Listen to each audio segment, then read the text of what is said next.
Bueno, entonces hoy vamos a hacer finalmente la transición entre lo que estamos viendo en la clase pasada, que era interferencia de muchas fuentes, con el concepto de difracción. Entonces vamos a retomar un poco algunas de las cositas que estuvimos viendo. Eh, ¿Se ve bien la pantalla? Sí, perfecto. Bueno, entonces, la última clase nos interesamos por entender cómo superponer, ¿se acuerdan? La perturbación, las ondas emitidas por distintos, en este caso 12 centros emisores, cada uno es una fuentecita, que emiten de una manera coherente, o sea, la relación de fase inicial se mantiene constante. En este caso habíamos considerado que siempre es la misma para todos estos, la fase inicial, y entonces en una dirección dada lo que se producía era que la luz, para llegar para ser emitida en esta dirección, la emisión por este centro tiene que ver con esta dirección, pero por ejemplo la emisión, eh, lo que contribuye el centrito número 12 tiene que ver con esta emisión, y es evidente que hay un camino más grande que tiene que recorrer la propagación emitida por la fuente 12, y eso va entonces a meter una fase adicional relacionada con la contribución espacial a la fase, relacionada con esto, ¿no? Y eso tiene mucho que ver en qué dirección estoy mirando, ¿no? Porque si este es θ, este ángulo también es θ, y bueno, y entonces se acuerdan que daba este triángulo acá, y aparecía que esto lo que tiene de más la número 12 con respecto a la 1, lo podemos expresar en función del ángulo θ, porque era simplemente esta distancia, la distancia que separaba las fuentes emisoras, por el seno de θ. Y así con cada uno de los que contribuían. Después estaban equiespaciados, separados uno de otro a una distancia d, y uno podía calcular entonces fácilmente que el desfasaje con respecto a la primera tenía que ver justamente con la distancia que los separaba, que era cuántos pasos tengo que ir, cada paso era una distancia d, desde la referencia hasta donde estoy analizando, por seno de θ. Eso me daba el largo del camino extra que tenía la emisión de cada uno de estos centros, multiplicado por k. Esto era la fase adicional que tenía cada uno de estos centros con respecto a la primera. Definíamos una variable delta, que era k por d por seno de θ, y entonces el desfasaje quedaba escrito de esta manera muy fácil. ¿Está bien? Y el campo resultante entonces era el campo de este, más el campo de este, más el campo de este, más el campo de este.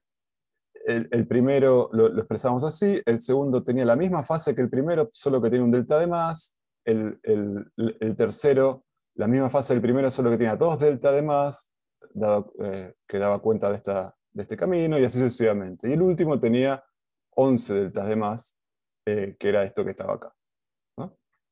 Y había que sumar, y para sumarlos, lo habíamos pensado desde el punto de vista geométrico, y entonces usamos el concepto de fasores. A cada término de acá, perdón, a cada término le asignábamos un vectorcito que tenía la amplitud correspondiente y que formaba un ángulo relacionado con la fase que tenía esa contribución. Lo tomamos como referencia, así que tenía fase 0, digamos, formó un ángulo 0 con el eje X. La contribución del segundo término tiene un delta de más, así que tiene una fase, un angulito un poquito más grande en delta, por lo tanto lo dibujamos como un vector de amplitud A, y que formó un ángulo delta con el X. El tercer término, 2 delta, que sería esto que está acá, 3 delta, y bueno, teníamos que sumar todos, así que ponemos uno tras del otro, y la suma era el vector que iba desde el inicio hasta el fin del último. Ese es el vector, que es la suma, y después lo teníamos que proyectar sobre el eje X, ¿se acuerdan? Porque teníamos que multiplicarlo por coseno del ángulo, y quedaba esta fórmula que está acá, ¿no?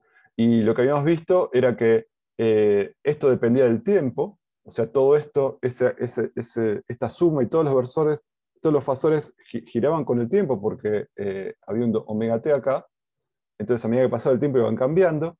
Pero si a mí me importaba la irradiancia, era la intensidad al cuadrado, era el campo al cuadrado, haciendo un promedio temporal, y por lo tanto al elevar al cuadrado me parecía una amplitud al cuadrado, un coseno cuadrado, y al hacer el promedio temporal, este coseno cuadrado se transforma simplemente en un medio, y por lo tanto la irradianza no dependía del tiempo, sino que solo dependía de cuánto valía el módulo de la suma de los n fasores, cada uno desfasado con respecto al anterior en delta.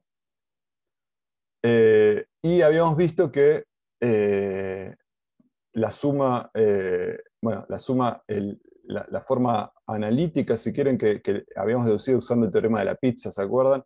Era que la amplitud, esta a sub r de la suma, se podía expresar de esta manera. Así que cuando lo elevo al cuadrado para encontrar la irradiancia, tengo esta expresión, ¿no? Eso es lo que vimos en la clase pasada. ¿Alguna pregunta puntual de esto?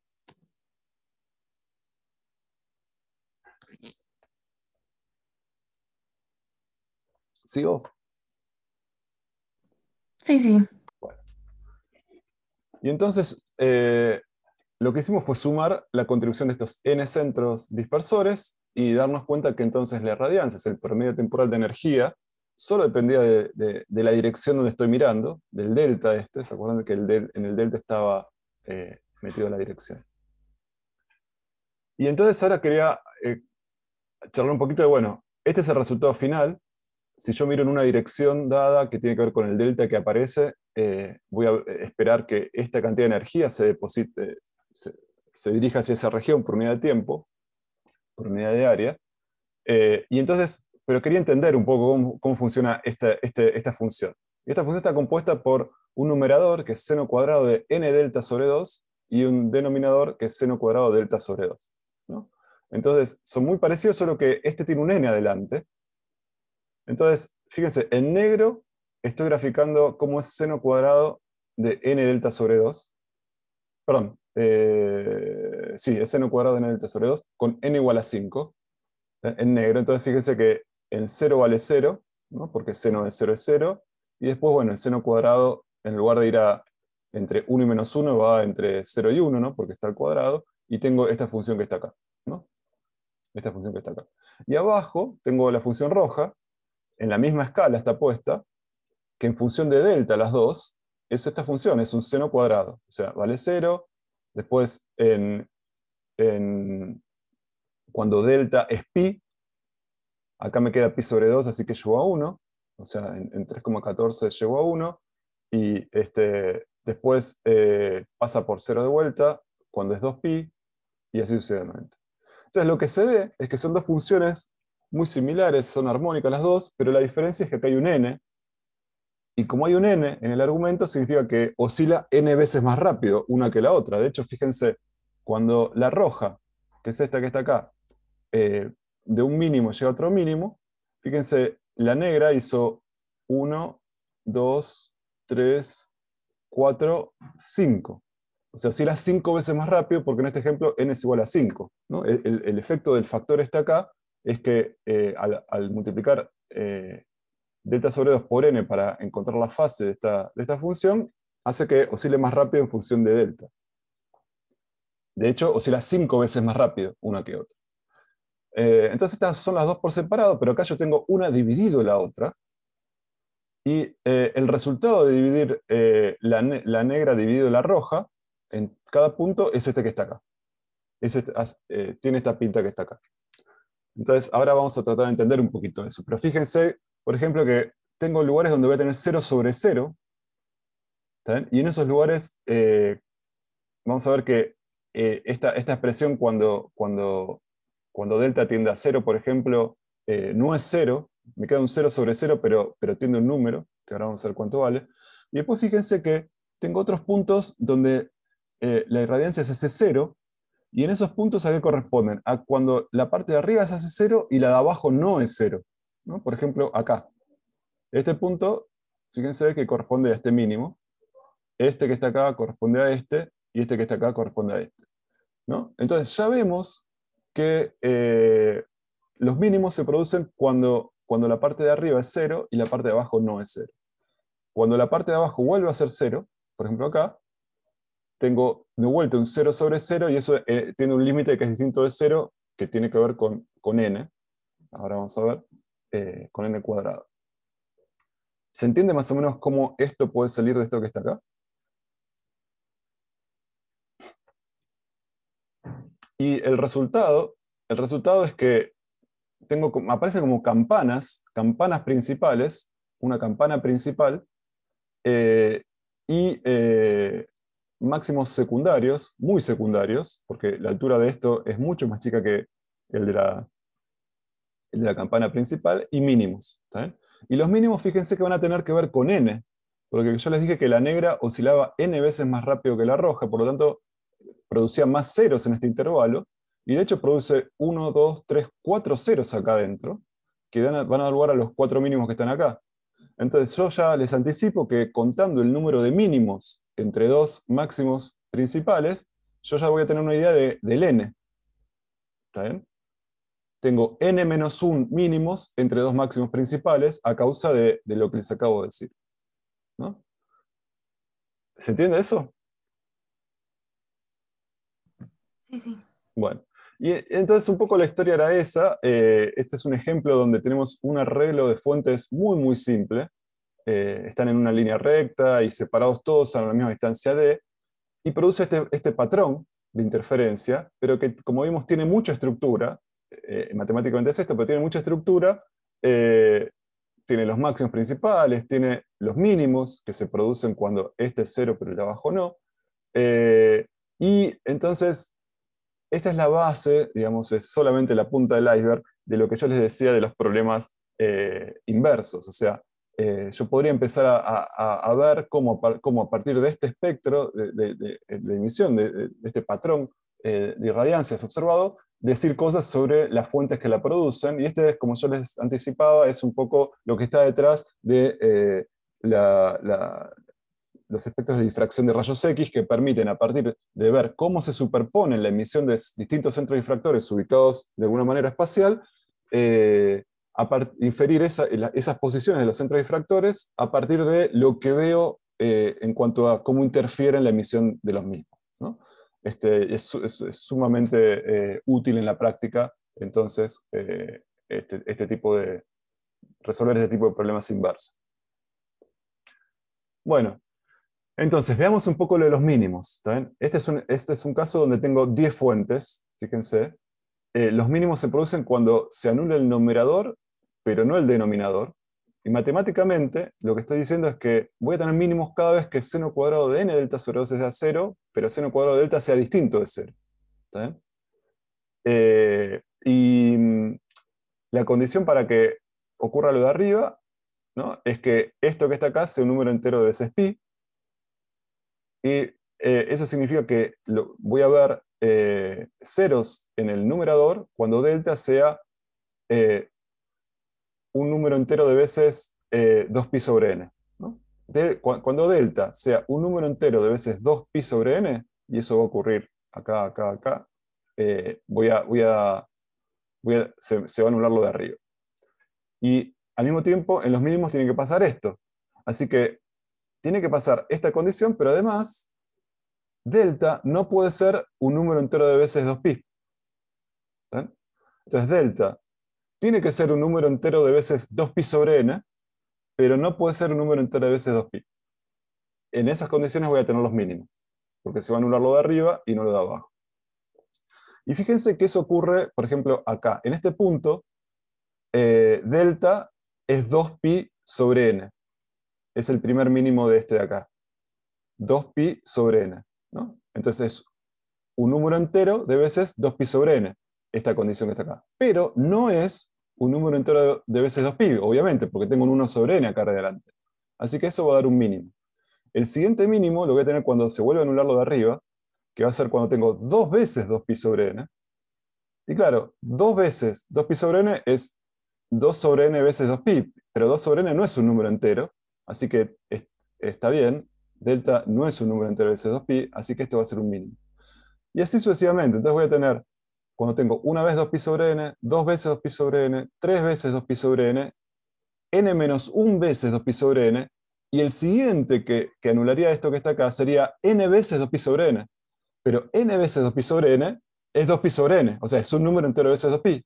Así que eso hace que esta condición de abajo no se cumpla, De hecho, esto es 0, justamente, y tengo 0 sobre 0, por lo tanto, en lugar de un mínimo, tengo el siguiente máximo principal. Esa es la razón matemática, si quieren. Otra forma de verlo, además de entenderlo de las oscilaciones n veces más rápidas, por las cuales lo que podemos ver es que voy a tener n-1 mínimos entre dos máximos cualesquiera. Entonces, contando los mínimos, ya tengo información de cuántas fuentes son las que están produciendo ese patrón. Muy bien. Ahora, me gustaría... ya vimos que matemáticamente funciona de esa manera. El primer mínimo lo tengo en 2 pi sobre n, el segundo en 4 pi sobre n, 6 pi sobre n, y así sucesivamente. Esto es la campana principal, la que está en 0. Es un zoom de eso. Pero me gustaría que lo entendamos de acuerdo a la física de lo que está pasando. La matemática ya la entendemos. Ahora, ¿por qué cuando delta es 2 pi sobre n se produce un mínimo? ¿Está bien? Y para eso vamos a ver el sentido geométrico de que cuando delta sea 2 pi sobre n tengo un mínimo. Entonces, volvemos a los fasores. Entonces yo tengo el primer fasor, que es la contribución del primero, y el segundo, con el delta, supongamos que es delta, es 2 pi sobre n. Justo estoy en esta condición, estoy en la condición de mínimo. Entonces delta es 2 pi sobre n. Ahora, cuando agrego el tercero, es este, cuarto, quinto, sexto. Cuando agrego el enésimo, como cada uno es, como delta es 2 pi sobre n, y acá tengo delta, 2 delta, 3 delta, así, cuando agrego el último de todos, el desfasaje que tiene el último con el primero es de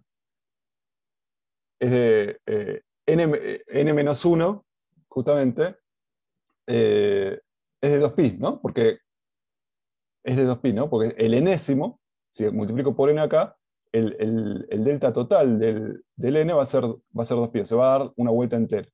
En realidad es 2pi menos delta, ¿no? Y lo que significa es que cuando yo sume todos, se me va a armar como un rulo que va a terminar donde empecé, ¿no? Porque tengo uno, le pongo delta, otro delta, 2 delta, 3 delta, 4 delta, 5 delta, así, y cuando sumo el enésimo, se me va a cerrar esta espiral justamente, y voy a empezar donde terminé. Di la vuelta completa, y la suma entonces, ¿cuánto vale? La amplitud de la suma vale 0, ¿no? Porque la suma de todos estos fasores es 0. La cabeza del último coincide con el principio del primero. ¿Está bien? Di la vuelta completa. Entonces, sumando esos fasores, el vector que se logra es un vector de amplitud 0, ¿no? Porque fui sumando factores que se fueron anulando en un sentido unos con otros. Por ejemplo, este que está acá aporta, bueno, el dibujo no está muy bien hecho, pero ustedes ven que este fasor es el antifasor de este. Este fasor es el antifasor de este. Entonces, por cada contribución voy a tener una contribución a contrafase que la anula, esa es otra manera de verlo, y por lo tanto, en esta situación, la amplitud va a ser 0.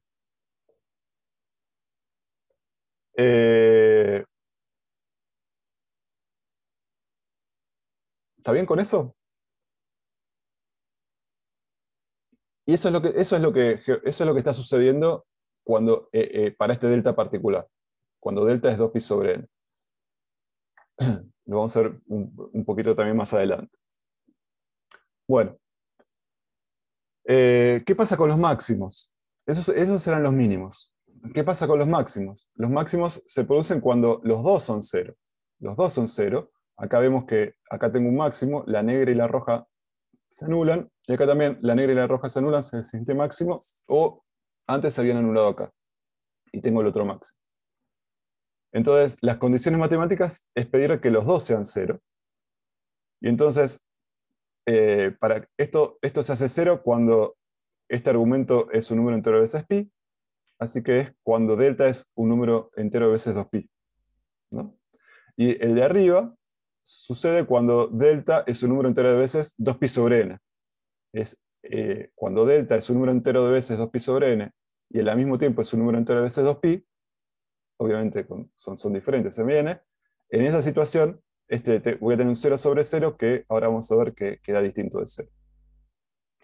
Bueno, si se cumple lo de abajo, fíjense que en todos los ceros del rojo, que es el de abajo, también tengo un cero del negro.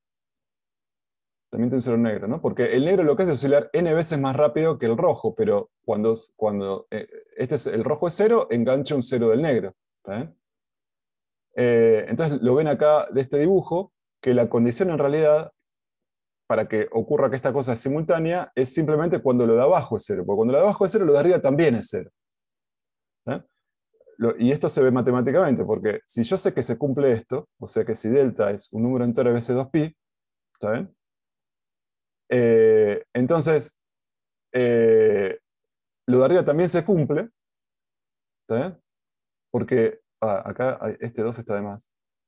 Se cumple con un m que es n veces ese número entero, 5 veces ese número entero, ¿no? Porque osciló 5 veces y la quinta es la primera del otro, ¿no? Entonces, la condición de los máximos, que es cuando tengo un 0 sobre 0, se produce cuando lo de abajo es 0. ¿Ah? En estos puntos que están acá. Acá esto no es un 2, sino... A ver, un segundito.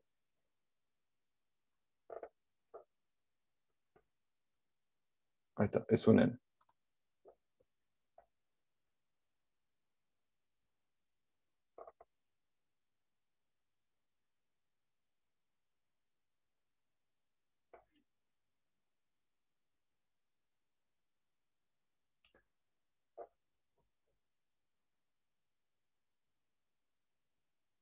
Bueno,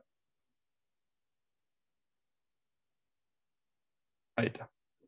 ¿Ven? Entonces, las condiciones máximas son estas que están acá. Y ahora vamos a ver cuánto valen los máximos, ¿no? Entonces, en los máximos se produce una especie de 0 sobre 0, pero para entender cómo funciona ese límite, veamos qué pasa cuando delta es muy parecido a 0, ¿no? Cuando delta es muy chiquitito, ¿no? Entonces, este argumento es muy chiquitito, este argumento delta sobre 2 es muy chiquitito, este es n veces también es muy chiquitito, n veces delta sobre 2, que también va a ser muy chiquitito. Veamos cuánto vale eso. Bueno, cuando delta tiende a 0, el seno de un ángulo, para ángulos chiquititos, es el ángulo mismo. Así que si todo esto es 0, si todo esto es muy chiquitito, seno cuadrado de este ángulo es lo mismo que ese ángulo al cuadrado. Y lo mismo para el denominador. Seno cuadrado de este ángulo que es muy chiquitito es lo mismo que este ángulo al cuadrado directamente. Y entonces la cuenta del cociente de los senos cuadrados se convierte en la cuenta del cociente de n delta sobre 2 al cuadrado dividido delta sobre 2 al cuadrado. Esto que está acá. En lugar de esto que está acá, es válido para deltas teniendo 2 a ceros, que me permite ver cuánto vale este número que está acá. Y acá se puede ver que, bueno, delta sobre 2 al cuadrado se anula con este delta sobre 2 al cuadrado, se simplifica, y me queda simplemente un n cuadrado acá arriba. Así que la radiancia en los puntos de delta tendiendo a 0, en los máximos, que viene de un 0, vendría de un 0 sobre 0, en realidad tiene un límite que es n cuadrado. Por ejemplo, si tengo 5 fuentes, llega hasta 25. Crece cuadráticamente con el número de fuentes. Entonces son máximos realmente muy, muy altos, que cuantos más fuentes tenga interfiriendo, van a ser más altos, ¿no? Porque voy a ver más aportes, en esa dirección, más aportes que producen un máximo y que crecen como n cuadrado. Entonces, más o menos, ya vamos entendiendo cómo se forma este patrón. ¿Está bien? Bueno, entonces ya entendimos cómo funciona la intensidad emitida en una dirección, pero en función de este delta, ¿no? Por ejemplo, yo analizo en esta dirección y el delta que se produce es este que está acá va a ser 2 delta, 3 delta. Si mirase en otra dirección, tendría otro delta, ¿no? Entonces, en función de ese delta, sé cómo van a ser la distribución de irradiancia, ¿no? Ahora, ¿a qué dirección física, o sea, a qué ángulo θ corresponde la dirección de máximos y de mínimos y lo que fuera? Bueno, ya les digo, θ es este ángulo que está acá. El que me dice qué dirección estoy mirando es θ. Para un dado θ yo tengo un delta asociado. ¿Está bien? Y la relación entre delta y θ era esta que estaba acá. Delta, ¿se acuerdan? Era K por D por seno de θ. Donde θ, este θ sí es la dirección donde estoy mirando. Entonces, si yo reemplazo delta por k de seno de θ, voy a tener la expresión de irradiancia explícitamente dada en función del ángulo θ que me dice la dirección donde estoy mirando la emisión de esta cenefuente. ¿Está bien? Bueno. Los máximos, por ejemplo, los máximos ocurrían cuando se anulaba lo de abajo, que se me producía un 0 sobre 0. Esos ocurrían cuando lambda era un número entero veces 2pi, se anulaba esto y se anulaba lo de abajo y lo de arriba.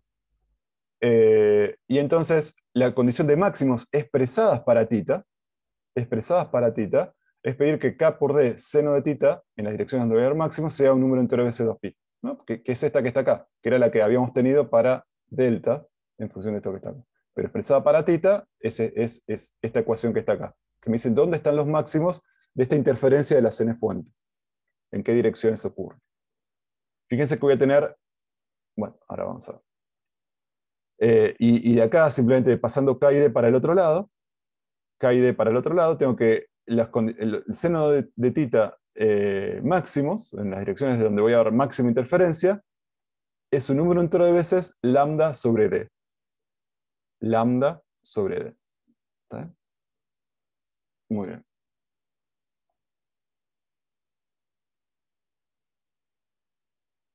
Bueno, y notar que si lambda sobre d es mayor que 1, si lambda sobre d es mayor que 1, el único máximo que tengo, que es consistente con esta ecuación, es cuando m es igual a 0. Porque para el siguiente orden, que sería este que está acá, m igual a 1, lambda sobre d mayor que 1, no hay ningún ángulo, en ninguna dirección voy a ver que me va a definir un ángulo, tal que si yo le tomo un seno me dé algo mayor que 1. Así que la única dirección que cumple la condición de máximo es, en este caso, cuando lambda sobre d es menor que 1, es θ igual a 0. O sea, para arriba. Sería la única campana que tengo es esta que está acá. Las otras no se llegan a producir porque lambda sobre d es mayor que 1. Bueno, muy bien. Y entonces, el orden 0 es el que veo a θ igual a 0. ¿Está bien? Supongo que las fuentes estas están todas en fase. Inicialmente están en fase, o sea, ven con una onda plana que pega y produciendo que las fases iniciales de todas estas sean iguales. Y entonces el orden θ igual a 0 es el que está acá arriba.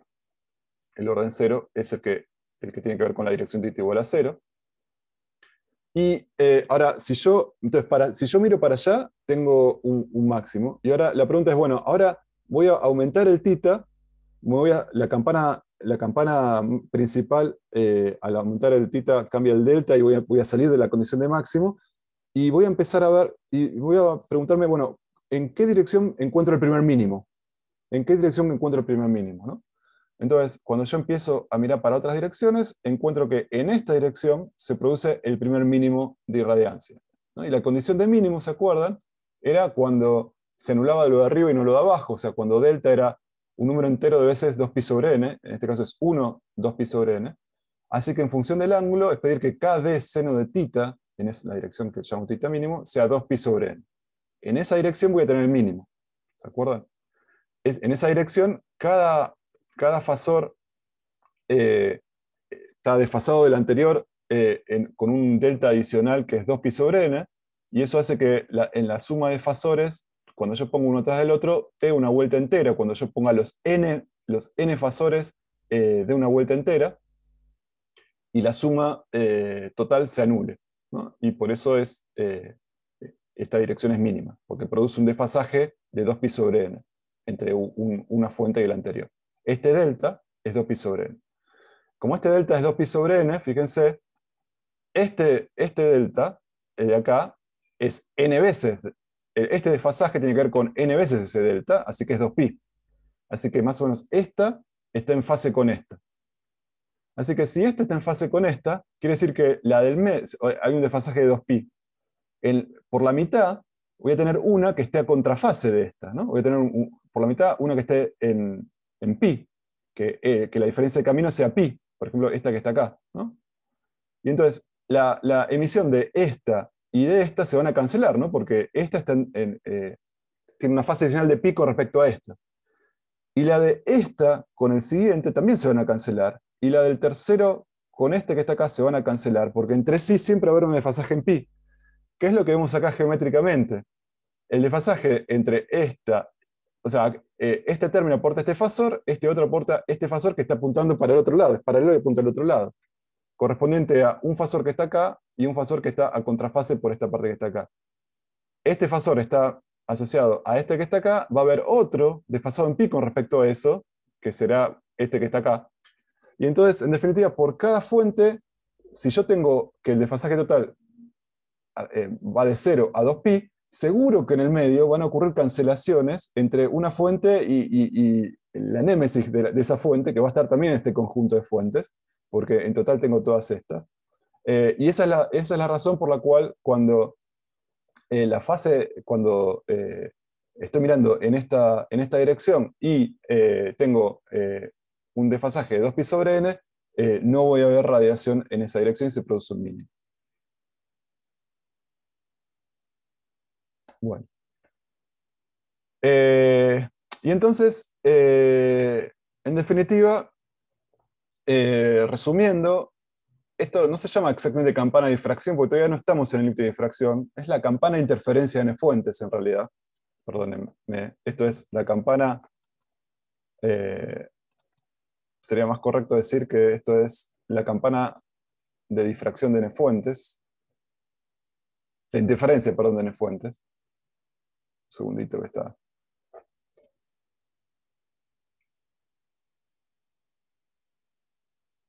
¿Alguna pregunta mientras se me cuelga el PowerPoint?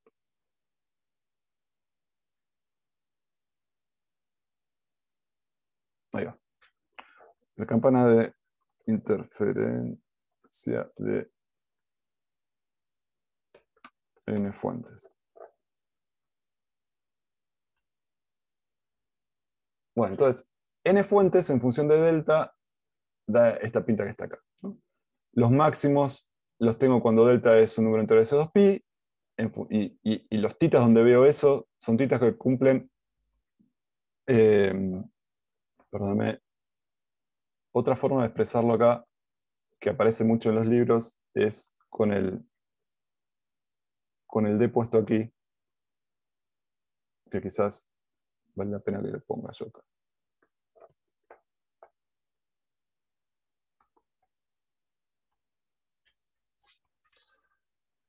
Entonces, cumple con esta ecuación. D, que era la separación entre centros dispersores por seno de tita máximo, cuando eso es m lambda, voy a tener una condición de máximo. Y además, fíjense que si D es menor que lambda, se produce un único máximo, es lo que vimos antes, ¿no? Si D sobre lambda, o mejor dicho, si lambda sobre D es mayor que 1, que se produce en esta condición, voy a tener un único máximo, ¿no? Porque al siguiente no hay ningún ángulo, hasta que si yo tomo el seno me da un número mayor que 1. Si m es igual a 1, me queda m por lambda sobre d, que es mayor que 1. Así que el único máximo es el orden 0 en estas situaciones, cuando tengo d menores que la longitud de onda, y por lo tanto tengo este tipo de patrones, ¿no? Solamente veo un único máximo. Esto sería el máximo este que está acá, angularmente, y ven que no se produce ningún otro. Ahora, una cosa interesante también, de mucho interés práctico, es entender, bueno, esta emisión produce, digamos, una emisión mayoritariamente en tita igual a 0, pero también tengo luz, digamos, tengo intensidad para titas distintas de 0, ¿no? No es un máximo, pero por ejemplo, para un delta que sea distinta de 0, que corresponde a un tita máximo distinto de 0, voy a tener un poco de radiancia, ¿no? Entonces voy a pensar que en realidad lo que tengo es un ancho, es como una mancha que tiene cierto ancho esta campana, tiene un máximo, pero se va difuminando para un lado y para el otro, de acuerdo a como dice esto, y voy a tener cierto ancho, ¿no? Entonces puedo pensar que la campana, el ancho de la campana va, digamos, desde un mínimo de un lado hasta el mínimo que tengo hasta el otro lado. Y estos mínimos yo sé dónde se producen. Se producen cuando delta es 2 pi sobre n, ¿se acuerdan? Este es el primer mínimo, o menos 2 pi sobre n para el otro lado. En estos casos es cuando se anula lo de abajo. Cuando delta es 2 pi sobre n o menos 2 pi sobre n. Así que 4 pi sobre n, que es el ancho en delta, es el ancho en delta de la campana, esta principal de interferencia, ¿no? Voy a tener un mínimo, como ya les dije, en 2 pi sobre n y el otro mínimo en menos 2 pi sobre n. Así que el ancho delta, este que está acá, en delta, es 4 veces pi sobre n.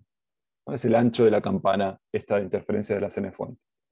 Fíjense que el ancho es inversamente proporcional al n, ¿no? Porque es 4 pi sobre n. O sea, si n crece, esto se mueve hacia el 0, este y este también. Si n cada vez es más grande, este numerito es más chico, y se angosta el ancho. Y como el n crece, también crece, ¿se acuerdan? El máximo, que va como n cuadrado. Entonces, cuando tengo más fuentes interfiriendo, tengo anchos tengo campanas mejor definidas, o sea, más angostas y muy, muy altas. O sea, logré dirigir toda la intensidad en una dirección muy bien definida, ¿no? Entonces, acá vemos que en función del ancho, digamos, está dado por lo que queda dentro de los tita mínimos para un lado y para el otro, y vemos que esto decrece con n. Cuando n es más chico, el ángulo es más chico. Así que el conito ese donde tengo luz se hace más chico, y cuando tengo muchísimas fuentes, logré mandar toda la luz en una posición muy bien definida, y toda la intensidad la mandé para ese lado. Es el producto de la interferencia de las n fuentes en esas condiciones. Bueno, muy bien. Entonces, hasta ahora estuvimos viendo la interferencia de n fuentes, y lo que yo quisiera analizar con ustedes ahora es, bueno, ¿cómo puedo analizar este tipo de situaciones? Lo que pasa en una rendija, ¿no? ¿Se acuerdan? Lo que pasa en una rendija lo pensábamos como que teníamos un frente de ondas, ¿se acuerdan Huygens? Un frente de ondas, tapábamos parte del frente de ondas, y entonces lo que pasaba de la rendija hacia la derecha tenía que ver con la interferencia de las fuentes secundarias que no eran obstruidas, ¿no? Y claro, se producían como deformaciones, porque ahora la envolvente, al no contar con lo que estoy tapando, al no contar con las contribuciones de las fuentes que estoy descartando, va a cambiar, va a cambiar. Y entonces tratemos de analizar este modelito basado en la imagen de Huygens con lo que aprendimos sobre superponer la contribución de n fuentes. ¿Está bien? Entonces, podemos pensar en realidad, podemos darle como entidad física, si quieren, a esta imagen de Huygens, y realmente pensar que tengo n fuentes acá que no están obstruidas, que la obstrucción lo que hace es producir que tengo un conjunto acotado de fuentes, y bueno, ya sé cómo sumar la contribución de n fuentes. ¿Está bien? Entonces podemos tratar de hacer esa cuenta para entender cómo es la sombra que produce una rendija. Entonces, el ancho de la rendija va a ser un parámetro importante, porque me dice qué porción del frente de onda va a contribuir a lo que pasa hacia la derecha. El ancho es D grande, es el ancho de la rendija. ¿Está bien? Y entonces lo que les propongo hacer es tratar de adaptar lo que estuvimos viendo a esta situación, ¿no? Y entonces pensemos lo siguiente. Pensemos que en esta rendija tengo n fuentecitas chiquititas, una al lado de la otra, ¿no? Entonces, si creemos en esa imagen, ya vimos lo que da, ¿no? En esa situación, la superposición de n fuentes, bueno, da este patrón que está acá, ¿no? Donde delta tiene, bueno, acá es tita igual a 0, que sería delta igual a 0. Supónganse que esta es la dirección de mínimo. Este es un mínimo que correspondería a este delta que está acá. Y entonces, por acá tendría una distribución de energía en la pantalla, digamos. Tendría una distribución de energía, tendría como una mancha para este lado que va decreyendo, y acá tengo un mínimo acá y un mínimo acá. Entonces, ¿se entiende cómo estoy tratando de entender este problema? Como la superposición de n fuentes, que son las que están acá adentro.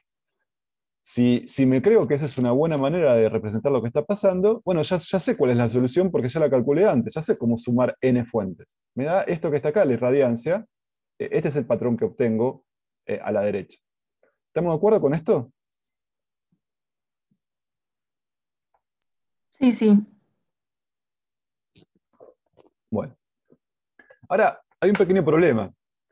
Acá tengo n fuentes discretas separadas a una distancia d chiquita. ¿Se acuerdan? Acá en el delta aparecía d, que era un número, puede ser chiquito, pero era finito. Y acá tengo un número finito de fuentes. Eso era lo que había calculado acá. Ahora, con la rendija en realidad yo tengo, ¿cuántas n considero? Bueno, no sé, es un continuo en realidad. Entonces yo tengo como que hacer el límite de n tendiendo a infinito. Y además van a estar separadas, si acá tengo infinitas fuentes, la separación entre ellas tiene que ser también infinitesimal, porque la separación total es d. ¿Está bien? Entonces, la idea es que pensar que tengo muchísimas fuentes, tipo Huygens, entonces es pensar que tengo el límite de n tendiendo a infinito. Además, están infinitamente cerca unas de otras, d tiende a cero, ¿no? La d chiquita tiende a cero. Y además, si yo estoy superponiendo infinitas fuentes, fíjense que acá aparece un a cuadrado. Si, si son infinitas fuentes, voy a considerar que cada una contribuye una amplitud infinitesimal para que no diverja. O sea, para que sea finita la contribución de las infinitas fuentes que estoy considerando. Entonces, lo que estoy lo que estoy tratando de decir es que voy a revisitar esta ecuación, pero atendiendo a estos límites, para que reproduzca mejor lo que quiero reproducir. Voy a suponer, pensar que tengo un número muy, muy, muy grande de fuentes, separadas muy, muy poco unas de otras. De hecho, tiene que estar infinito, o sea, es como tener el n infinito d a cero para que n por d sea una constante, se mantenga infinito, porque n por d tiene que ser igual a d grande, tiene que ser igual al ancho de la rendija. Así que n tiene que ser muy grande, tiene que tender a infinito, d tiene que tender a cero, pero de tal manera que el producto se mantenga constante, se mantenga igual a d, que es el ancho, la separación desde la primera fuente hasta la última fuente, que es el ancho de la rendija. Y por otro lado voy a pedir también que la amplitud de cada contribución tiende a cero para que cuando yo sume un número infinito de contribuciones, eso se mantenga constante. Entonces, estas consideraciones físicas, si quieren, tienen que repercutir en la forma funcional esta que está acá. O sea, tengo que hacer el límite de esta expresión cuando n tiende a infinito, cuando d tiende a cero, cuando a tiende a cero, de tal manera que n por d sea constante y n por a sea constante. ¿Sí? Entonces, si hago eso, voy a poder describir lo que está pasando acá con la rendija. Bueno, eh, efectivamente, yo haciendo eso, no vamos a hacer la matemática de eso, pero lo que va a ocurrir es que vamos a tener la superposición de infinitas fuentes, digamos, va a dar lugar a una distribución de irradiancia en función de la dirección donde estoy mirando, muy similar a la anterior. O sea, con picos principales, muchos ceros en el medio y máximos secundarios, ¿no? Entonces, lo que voy a ver, en definitiva, es una ecuación muy similar a la anterior. Yo tengo una rendija acá. Esta lente está acuérdense, para mandar el manojo de rayos paralelos a un mismo punto en el plano focal y hacerlos interferir ahí. Entonces, estoy viendo en realidad rayos que salen de igual inclinación acá y los hago converger al plano focal en un solo punto. Y entonces acá veo, por ejemplo, los rayos que salen con θ igual a 0. Acá veo los rayos que salen con θ igual a θ mínimo y así sucesivamente. Y acá ven que el patrón que se produce es de una campana, que ahora sí se llama campana de difracción. Esta sí se llama campana de difracción. Este fenómeno, el límite que hicimos, nos lleva a plantear el problema de difracción. Cuando estoy considerando un continuo de fuentes separadas infinitesimalmente unas de otras, eso me permite hablar de difracción. Lo que veo es la distribución entonces del patrón de difracción que da lugar a una campana principal con un ancho dado y con máximo secundario. Los mínimos ahora los voy a tener en la condición lambda sobre d, donde d es el ancho de la rendija. ¿Está bien? Ahora vamos a ver un poquito más eso.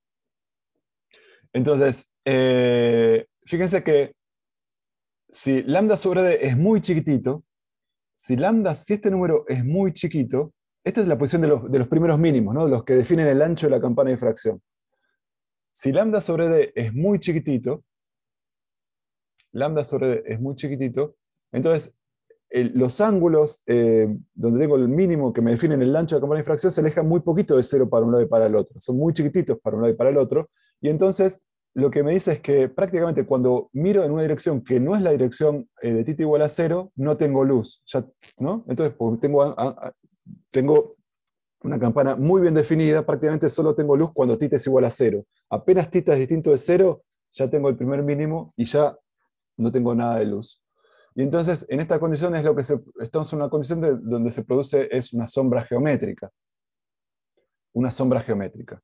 Quiere decir que voy a tener luz en la dirección de los rayos y el efecto de difracción no va a producir, no va a mandar energía a una dirección que no sea θ igual a cero, ¿no? Porque estoy en una condición esta que está acá. Fíjense que, bueno, muy bien. Y por eso, en condiciones con aberturas macroscópicas, no vemos fenómenos de difracción de luz, ¿no? O en condición macroscópica, las puertas, las ventanas, tienen un ancho mucho mayor que la longitud de onda de la luz visible, y por lo tanto siempre vamos a estar en este tipo de condiciones, y las sombras que se van a producir son sombras geométricas. ¿Está bien? No vamos a ver irradianzas hacia direcciones que no sean las direcciones que esperaríamos ver según la dirección de rayos incidentes, ¿no? Acá no se produce difracción en este límite, y eso es lo que vemos en la vida cotidiana. ¿Saben? Por eso, cuando iluminamos una puerta, vemos la luz, iluminados son la parte geométrica, donde van los rayos. No aparecen fenómenos de difracción. Sí ocurre con el sonido. No hablamos de eso. El sonido también es una onda. Y entonces también todo lo que vimos de la luz lo podemos también ver para el sonido, en cuanto a la interferencia de fuentes y todo lo que fuera. Ahora, imagínense que las longitudes de onda del sonido son comparables con las longitudes de onda de unas puertas, una ventana. Por eso cuando ustedes le gritan a alguien que está en otra habitación, el sonido de su voz se difracta, y las personas lo escuchan por más que está pegado a la pared, digamos, o fuera del cono de luz, de sonido, digamos, en la parte sombreada, porque lo que se está produciendo es la difracción, en ese caso, porque lambda es del orden de D, y voy a tener entonces energía dirigida hacia zonas que no serían la sombra geométrica de lo que produciría la rendija esa en cuestión. Bueno, entonces, ¿qué es una rendija en la práctica? Perdón, Volvamos a... Ariel, Sí, ¿puedes explicar qué fue lo que pasó? Me perdí la parte de qué es lo que pasa con el sonido y qué es lo que no pasa con la luz, o al revés, que claro, dijiste esto fíjate. pasa o no pasa. Bien. Fíjate, volvamos a la luz. Con la luz tenemos, en esta situación, cuando la rendija, bueno, tiene es D, tengo acá un patrón de difracción, ¿no? Y fíjate que acá yo estoy incidiendo con una dirección normal a la rendija, y entonces veo, bueno, mucha radiancia en este punto, pero también veo radiancia acá, acá, acá, acá, acá, ¿no?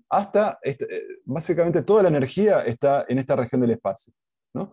Entonces, veo luz no solo en la dirección de θ igual a cero, que es la dirección donde yo esperaría ver, si no estuviera la rendija, yo esperaría ver luz, digamos, si solamente tapara esto y dejara pasar los rayos y no pasara ningún efecto de estos, yo esperaría ver luz solamente en θ igual a cero. ¿Está bien? Lo que yo estoy viendo acá es que tengo luz en otras direcciones también. En esta dirección, por ejemplo, podría haber luz si cae dentro de esta campana, ¿no? Entonces, ahora, lo que yo les dije es que fíjense qué pasa. El mínimo, la dirección mínima, que es donde termina la campana, y fuera de la campana prácticamente no tengo energía, estos lugares tienen que ver con lambda sobre D, ¿no? Entonces, si D es mucho más grande que lambda, este numerito es muy chiquitito. Así que el θ mínimo es prácticamente cero. Entonces, casi toda la luz yo la voy a ver emitida solamente en la dirección θ igual a cero, cuando D es mucho más grande que lambda. ¿Está bien? Entonces, en ese caso, cuando D es mucho más grande que lambda, toda la energía va a corresponder a la emisión en θ igual a cero. ¿Está bien? ¿Estamos de acuerdo con eso? Sí. Ahora, cuando lambda sobre D, D es más grande, digamos, D es más grande que lambda, pero es del orden, entonces θ mínimo va a empezar a tener un valor distinto de cero, o va a dejar de tender a cero, y voy a tener una dirección bien determinada donde tengo un mínimo. Eso quiere decir que tengo un ancho de direcciones en donde voy a recibir energía, ¿está bien? En promedio temporal. Y eso ocurre cuando D empieza a ser comparable con lambda, ¿no? Θ mínimo empieza a tomar valores distintos de cero. Y en ese caso voy a tener los efectos de difracción que yo estoy contando, en el sentido de que se me va a armar efectivamente una campana de difracción. Voy a tener luz emitida en titas distintos del que yo esperaba, simplemente obstruyendo esto y pensando que todo sigue con la misma dirección. Entonces, cuando eso ocurre, o sea, cuando el ancho de la campana es apreciable, voy a tener emisión de energía a titas distintos de cero. Ahora, lo que les decía es que entonces, imagínense que esto es una puerta, entonces D es del orden del metro, obviamente lambda sobre D es muy, muy, muy chiquitito, y entonces en esas condiciones yo estoy en este límite para la luz, y por lo tanto si yo agarro e ilumino con una linterna desde un lado de la puerta, obviamente del otro lado de la puerta, donde no es la sombra geométrica, perdón, dentro de la sombra geométrica no voy a tener ningún rayo de luz, porque voy a estar en esta condición, ¿no? En esta parte que está acá no va a llegar ningún rayo de luz. Ahora, si no ocurre esto, si veo efectos de difracción, yo debería ver luz también dentro de la campana de difracción hasta el primer mínimo. Y por lo tanto, con otras perturbaciones, como por ejemplo con el sonido tiene una longitud de onda mucho más grande, del orden de magnitud de los metros también, un poco más chica por ser, pero de los metros. Entonces voy a estar en una condición donde las campanas de difracción que obtengo para la perturbación relacionada con el sonido va a seguir la misma matemática que vimos ahora. Puedo pensar que se difracta el sonido cuando interrumpo un frente de onda, se difracta, y en este caso la difracción va a ser apreciable, en el sentido de que lambda sobre D va a ser un número que no es cero, y eso significa que para el sonido, olvídate de esto, si yo estoy gritando acá, y vos estás en una dirección para este lado, acá, suponete que vos estás acá, ¿no? Y yo estoy gritando. A vos te va a llegar el sonido, porque el sonido se va a repartir en direcciones que van desde menos θ mínimo hasta θ mínimo. Y si vos estás acá, por más que no estás acá, te va a llegar el sonido porque vas a formar parte de la campana de difracción en donde está llegando energía. Entonces, todo lo que está en direcciones que entren dentro de la campana de difracción van a recibir energía. ¿Está bien? O sea que, perdón, para el sonido la campana de difracción es como más ancha, claro, ¿no? exacto, exacto. Porque el lambda es mucho más grande. Entonces, esta campana es más ancha.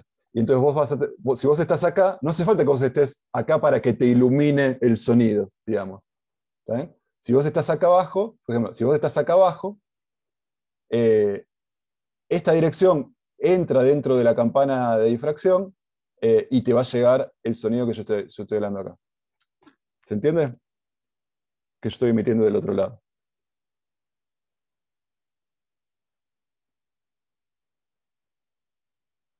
Bueno, ¿sí? ¿Seguimos? Sí, sí. Bueno, entonces hagamos un intervalito, ¿está bien? Y nos encontramos a las 10. Dale. Muy bien.